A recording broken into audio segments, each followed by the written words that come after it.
প্রথম কবে এবং কে কলকাতার ইন্টারন্যাশনাল ফিল্ম ফেস্টিভ্যাল আয়োজিত করেছিলেন চলুন জানা যাক। কলকাতায় এখন চলছে 30তম কলকাতার ইন্টারন্যাশনাল ফিল্ম ফেস্টিভ্যাল, যেটি 4 ডিসেম্বর থেকে 11 ডিসেম্বর অবধি চলবে।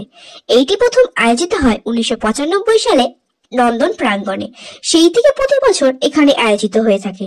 কলকাতা ইন্টারন্যাশনাল ফিল্ম ফেস্টিভ্যাল হচ্ছে ইন্ডিয়ার মধ্যে 3rd oldest international film festival. এইটি প্রথম অর্গানাইজ করে থাকেন সেই সময়ের west Bengal chief minister Jyoti Basu আর legendary film maker Mrinal Sen.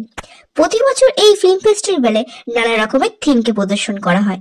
সেই রকম প্রথম থিমটি ছিল 1966 সালে চলচ্চিত্রকার তপন সিনহার বানানো গল্প হলো সত্যি চলচ্চিত্রকে ঘিরে। এইবারের থিম হলো বাংলার জানলায় বিশ্বের ছবি। ভিডিওটা কি আপনার ভালো লাগছে? তাহলে লাইক করতে ভুলবেন না, আর যাওয়ার আগে সাবস্ক্রাইব করে যাবেন। এই ফেস্টিভ্যালে বিশ্বের বিভিন্ন ধরনের দেশের বিভিন্ন রকমের চলচ্চিত্র প্রদর্শন করা হয় এবং গোল্ডেন আর silver royal Bengal tiger award দিয়ে সম্মানিত করা হয়। জানেন কি এটা?